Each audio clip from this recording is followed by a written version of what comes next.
give it a second to hit. Let me hit record here. And Tomer, you can go and get us started. Hey, Ty, how you doing today? Good. How are you? Hot, but doing all right. So, in having to watch the film, I guess where were some of the biggest breakdowns for you guys defensively? And I know there were a couple of things, but what really stuck out to you on that end? A couple of things. I think, picking Devin Booker up too high up the floor. I think it gave him too much real estate to attack downhill.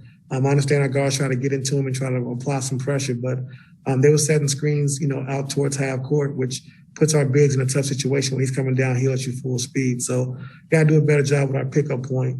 I think defensively as well, it's just a couple of blitzes, which they did a great job. Like they had a lot of experience with, Denver, who blitzed every possession with Joker. So they got a lot of experience in that last round of understand how they want to attack the blitz and what they wanted to do. So I thought they did a good job just picking our defense apart, for the most part. We made some mistakes, but, like I said, Devin Booker did a great job of just, knowing what pass and what play he wanted to make when we fired at him to try to double team. When we blitzed it, pick and roll, they know exactly where their guys wanted to be. And they put us in some tough positions. So they did a good job of executing their game plan offensively. You talked about picking up Booker too early, but I feel like with Doncic and Mitchell the last couple of series, they've been setting that screen a little higher to get them 3-point looks, especially in some of the drop coverages. Is it a bit of an adjustment period since Booker likes that mid-range a little more than the 3-point line? Yeah, we got to be more heels to the three. I think, trying to shrink the floor as much as possible. And that gives our bigs, a chance to kind of set up and make them play in, on close quarters. So, we, like I said, first game with Terrence Mann, with Pat Beverly, they wanted to be aggressive, try to pick him up and just try to make him work. But it ended up hurting us in the long run. So we just got to do a better job with that. Thanks, Ty. Melissa, you can go ahead. Hey, Ty. How you doing? Good. How are you? Good. How would you say Terrence has evolved throughout the season, and what impresses you the most about his approach? I think his work ethic. I think the work he puts in every single day. From just seeing him play last year, like I said, coming in, trying to make him a point guard last year, and then this year he was a 2-3, then he was a 4, and then then against Utah he started at the 5. So and then last game as well. So just seeing his development of his shooting, I think is the most important thing. Like just taking the time to put the work in with Sean Fine every single day. And he became a 40% 3-point shooter. Making 7 in one of the biggest games in Clippers history. Making going 3 for 3 last game against Phoenix. So he's really improved his shooting. He has a lot of confidence, and it's just his work ethic that got him to this point. Thank you. Thanks. We'll go to Law.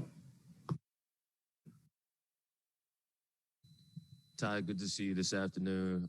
Just wanted to get any sense of an update from you as far as how Marcus is feeling or what he could be dealing with after the challenges he had in the second half physically.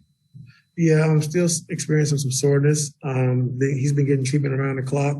Not quite sure of his status for tomorrow, but like I say, he's doing everything he's in his power to try to be out there tomorrow night. And I'm guessing there's no update on Kawhi. I wanted to check in with you on that as well. He's out tomorrow, we know for sure. Thanks, Law. Go over to Andrew. Hey, Ty. Hope you're doing well. Because of Rondo, seeing him that late play that whole fourth quarter, he guarded Booker quite a bit too. Like, why'd you kind of want him in that spot? Wow, what?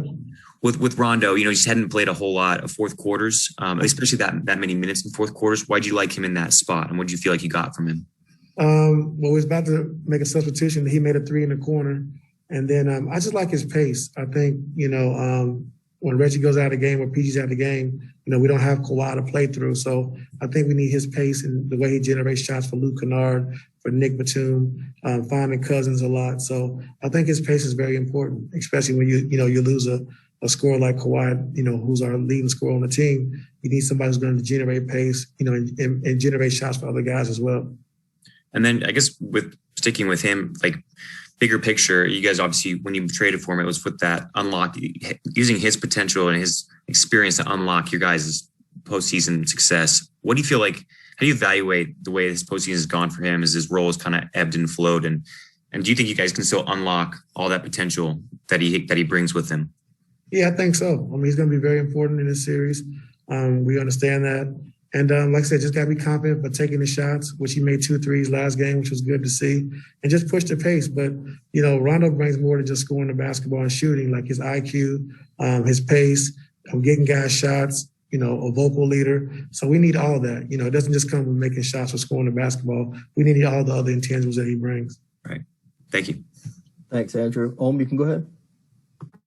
Hey, Ty, you had said yesterday that Kawhi has remained very engaged, even talking to the coaches at halftime of Game 6. I'm wondering, in the last 12 hours, have you talked to him or do you FaceTime him? And what those conversations are like? What does Kawhi see when he's watching at home, and how does he help?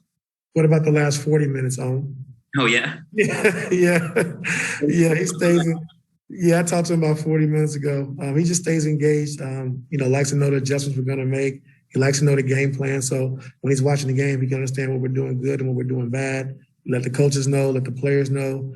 And, he's very engaged. Even though he's back home rehabbing, he's still locked in and tuned in.